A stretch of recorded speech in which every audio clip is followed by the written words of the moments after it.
강원특별자치도법 개정안 공청회가 국회에서 열렸습니다. 법안에 대한 본격적인 심의가 시작됐는데 정부 협의가 남아있고 국회 일정도 불투명해 난항이 예상됩니다. 소나무 위주의 숲이 봄철 동해안 산불의 규모를 키운 주요 원인으로 꼽힙니다. 하지만 산불 피해지에 여전히 소나무 조림이 이뤄져 있고 무분별한 임도 개설과 숲 가꾸기 역시 문제로 지적되는데요. 심층 취재했습니다. 동해시의 도제비골과 무릉별 유천지가 개장 이후 입장료 수익으로 50억 원을 넘겼습니다. 운영비를 훌쩍 넘은 수익은 물론 지역 상권 활성화에도 크게 기여하고 있는 것으로 나타났습니다. 10일 오전 강원도청 앞에서 강원도의 행정 대집행에 저항하던 레고랜드 반대 단체 대표가 자해를 시도하는 소동이 있었습니다. 관련 소식 전해드립니다.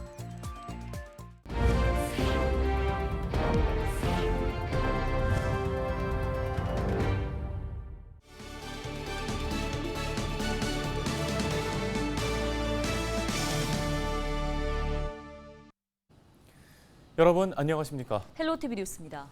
강원특별자치도법 개정안이 본궤도에 올랐습니다. 국회에서 해당 법안에 대한 입법 공청회가 열렸는데요. 하지만 향후에 넘어야 할 산들도 만만치가 않다고요? 네, 그렇습니다. 강원도가 이달 중에 법안 통과를 목표로 하고 있는 가운데 향후 국회 일정에 관심이 모아집니다. 보도에 전소연 기자입니다. 강원특별자치도법 개정안이 첫 발을 뗐습니다. 10일 국회 행정안전위원회에서 열린 입법 공청회.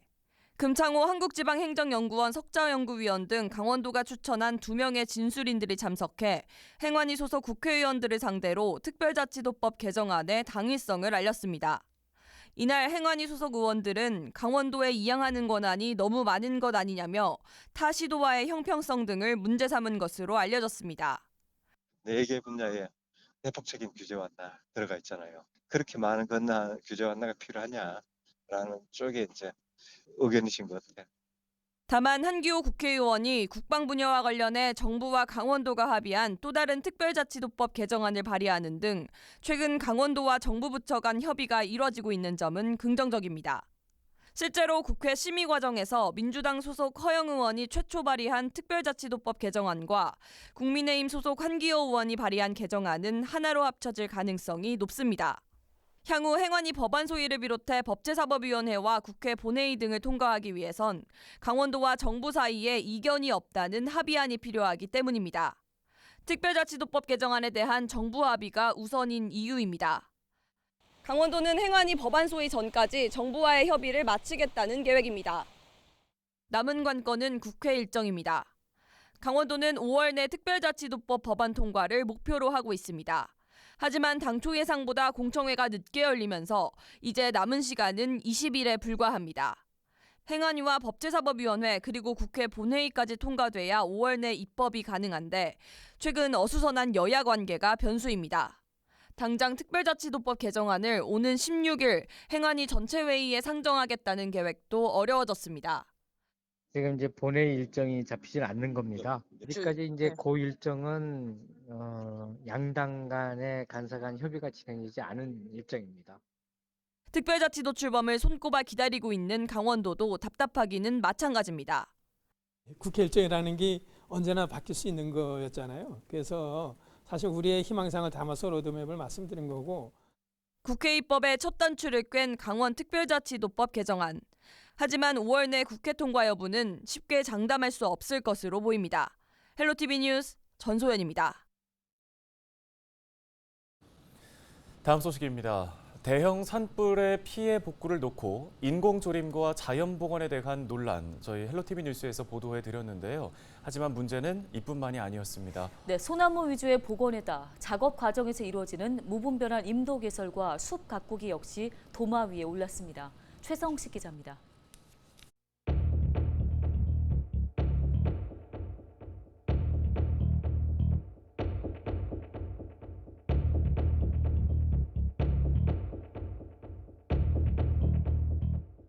강릉 경포관광지 일대를 휩쓴 대형 산불이 난 지 벌써 한 달. 울창하던 숲은 시커멓게 그을리고 누렇게 말라 죽었습니다. 1년 전 대형 산불로 초토화됐던 강릉시 옥계면 남양리 일대 산불 현장을 찾았습니다. 불에 탄 아름드리 소나무들은 이처럼 밑동만 남긴 채 모두 잘려나갔습니다. 그런데 제 뒤를 보시면 높이가 20m에 달하는 신갈나무 등의 활엽수들은 대형 산불에도 살아남았습니다. 나무를 모두 잘라내 민둥산으로 만든 뒤 어린 나무를 심었는데 대부분 소나무입니다. 그나마 일부는 말라 죽었고 그 옆에서는 굴참나무나 아카시나무 등 활엽수가 새로 자라났습니다. 이에 앞서 2019년 또 다른 대형 산불로 피해를 입었던 강릉시 옥계면 도직리 일대도 사정은 마찬가지. 인공으로 조림한 숲은 여전히 민둥산이나 다름없는데 오히려 손을 대지 않은 곳은 어느새 숲이 우거져 대조를 이룹니다. 그 안 해도 그러면 자연 치유가 됩니다. 저게 이 땅이라는 거는 홍수가 나가지고 깎여 나갔잖아요. 놔두면 거기서 다 풀도 올라오고 나무도 올라오고 자연 치수가 됩니다. 그런데 인위적으로 오히려 파가지고 뭘 하고 상처를 내고 이를 해가지고. 일부 전문가들은 인공조림을 위해 산에 길을 냈는데 오히려 바람길이 생겨 불이 더 빠르게 확산될 수 있다고 지적합니다. 실제 한 달 전 강릉 경포관광지를 쑥대밭으로 만든 산불이 대표적 사례로 꼽힙니다. 야산 바로 옆에 왕복 4차선 도로가 지나고 숲 곳곳에 마을길이나 있지만 불을 끄는 데는 큰 도움이 안 됐다는 겁니다. 숲길로 강풍이 불면서 불을 키우는 역효과가 났다고 주장합니다. 이번 강릉 산불이 진짜로 가장 위험한 산불이고 최악의 산불인데요. 깊은 산 속에 나는 산불은 그렇게 쉽게 확산되지 않습니다. 근데 이렇게 도로가 많고 산림청 주장대로 임도가 있어서 산불을 잘 끌 수 있다 그러면은 강릉 산불은 정말로 곳곳에 도로가 있잖아요. 근데 전혀 끄지 못했죠. 여기에 조림된 숲을 가꾸기 위한 산림 사업도 도마에 올랐습니다. 자연적으로 자라는 굴참나무나 신갈나무 등은 불에 잘 견디는 수종인데 활엽수를 베어내고 소나무 단일 숲으로 만들면 그만큼 산불에 취약할 수밖에 없다는 주장입니다.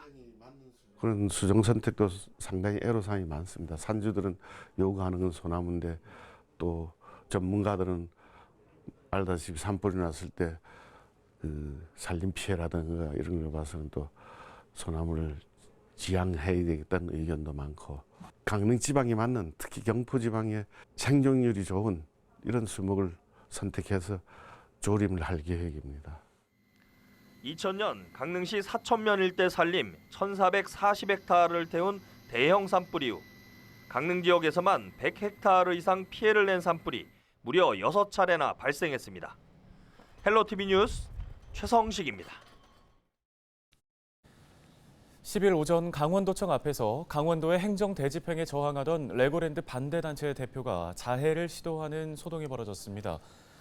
강원도는 10일 강원도청 앞에 설치된 중도 유적 보호단체의 천막 등 시설물을 철거하고 차량을 견인하는 등 행정 대집행을 진행했습니다.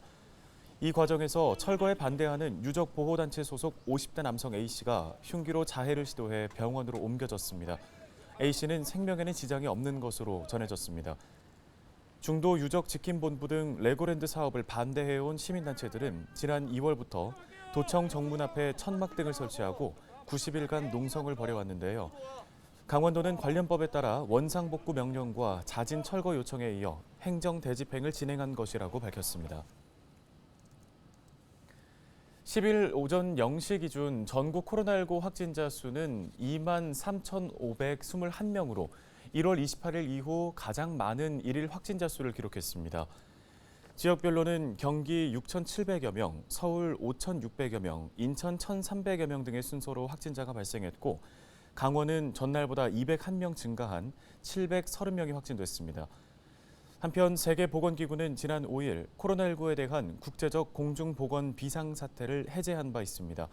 이런 가운데 윤석열 대통령이 11일 9개월 만에 중앙대책방역본부 회의를 직접 주재하기로 나서면서 코로나19 위기 단계 하향과 함께 종식 선언에 대한 기대감도 높아지고 있습니다.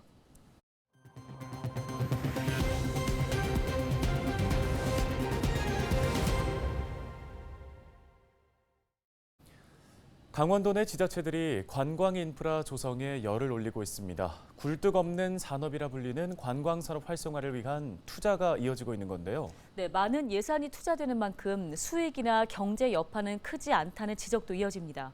관광 인프라 투자 어떻게 추진해야 될까요? 박건상 기자가 전해드립니다. 관광객들이 바다를 배경으로 사진을 찍고 있습니다. 아찔한 높이의 하늘 위에는 사람들이 자전거를 탑니다. 지난 2021년 문을 연 동해 묵호에 위치한 돛제비골 관광지입니다. 개장 이후 유료 관광객 10만 명을 넘어섰습니다. 입장료 수익은 19억 원이 넘습니다. 석회석광산을 복원해 만든 무릉별 유천지, 숙박과 함께 조용하게 힐링할 수 있는 곳으로 이름을 알리고 있습니다. 이곳 돛제비골과 무릉별 유천지에는 개장 이후 13만 명이 넘는 인파가 몰렸습니다. 입장료만 해도 50억 원이 넘으면서 운영비 이상의 수익을 냈습니다. 바다를 주 무기로 조성된 관광지를 찾는 사람들의 만족도도 높습니다. 언니가 공기 좋고 바람 좋고 물 좋고 너무 좋네요. 인근 상인들도 늘어난 관광객들로 인해 어려운 경기에도 활기를 찾고 있습니다. 유동 인구가 좀 많아지긴 했어요. 그리고 아무래도 이 산골이다 보니까 사람들도 많이 찾아주고 좀 전에보다는 많이 활성화가 된 상황입니다. 동해시는 앞으로 입장료 수익과 함께 지역 상권 활성화를 통한 주민들의 소득 증진을 위한 투자를 보다 확대해 나갈 계획입니다. 최근 트렌드에 걸맞는 관광지 조성에 나선다는 겁니다. 앞으로 우리 시 5대 관광지를 주변으로 지속적으로 관광 인프라를 구축해서 주민들이 일자리도 생기고 그렇게 할 수 있도록 지속적인 관광지 개발을 하고. 원주 소금산 관광지, 이곳은 1,500억 원이 넘는 예산을 투입해 지난 2018년 출렁다리를 시작으로 개장했습니다. 최근까지도 잔도를 비롯해 물렁다리 등 다양한 인프라가 조성됐습니다. 지난 2021년부터 지난해까지 모두 120만 명이 넘는 관광객이 찾았습니다. 수익은 60억 원. 동해와 비교해 10배 가까운 유료 관광객이 찾았지만 수익은 동해시보다 10억 원이 조금 넘습니다. 지난해를 제외하고는 운영비 적자가 이어졌습니다. 지금 이대로 간다 그러면 아무래도 완성도가 떨어진 상태였기 때문에 관심도도 좀 떨어질 거고요. 그렇게 되면 아마 매몰드는 비용에 대한 부담이 좀 있게 되는 거죠. 교통 여건과 자연환경이 다른 두 지역을 단순 비교하는 것은 맞지 않을 수 있습니다. 하지만 전문가들은 관광정책에 있어서 보다 면밀한 검토와 선택과 집중이 시급하다는 지적입니다. 헬로티비 뉴스 박건상입니다. 다음 소식입니다. 지난 9일 강릉 지역 낮 최고 기온이 30.2도를 기록하는 등 영동 지역 낮 기온이 올해 들어 가장 높았던 곳으로 나타났습니다. 강원지방기상청은 9일 오후 5시 기준으로 낮 최고 기온은 강릉이 30.2도, 삼척 신기 29.1도, 속초 28.9도 등을 기록했다고 밝혔는데요. 강릉은 평년보다 8.6도, 속초는 무려 9.6도가 높았습니다. 기상청은 동풍이 유입되면서 일교차가 크고 11일 강원 내륙과 산지 아침 기온이 5도 이하로 떨어지는 곳이 있겠다며 농작물 관리에 유의를 당부했습니다. 10일 오후 2시 반쯤 영월 남면 토교리안 도로에서 시내버스와 27톤 트럭이 충돌하는 사고가 발생했습니다. 이 사고로 트럭 운전자와 버스 운전자 2명이 중상을 입고 3명이 경상을 입어 병원으로 이송됐습니다. 경찰은 정확한 사고 원인을 조사 중입니다. 10일 오전 11시 55분쯤 강원도 화천군 산해면 사창리 일대 산에서 불이 나 50여 분 만에 꺼졌습니다. 산림당국과 소방당국은 이날 헬기 석대와 펌프차 석대 등 장비 22대, 인력 72명을 투입해 낮 12시 45분쯤에 주불 진화를 완료했습니다. 산림당국은 산불 발생 원인과 피해 면적 등을 조사할 계획입니다. 춘천 레고랜드 테마파크에 지난 1년간 방문객 100만 명이 다녀간 것으로 나타났습니다. 레고랜드 코리아 리조트는 지난해 5월 5일 개장 이후 약 1년 만에 방문객 수가 100만 명을 넘어섰다고 밝혔는데요. 레고랜드 측이 테마파크 방문객 수를 공개한 건 이번이 처음입니다. 레고랜드는 이번 발표를 계기로 앞으로 100만 단위로 방문객 수를 공개하기로 했습니다. 뉴스 마칩니다. 고맙습니다.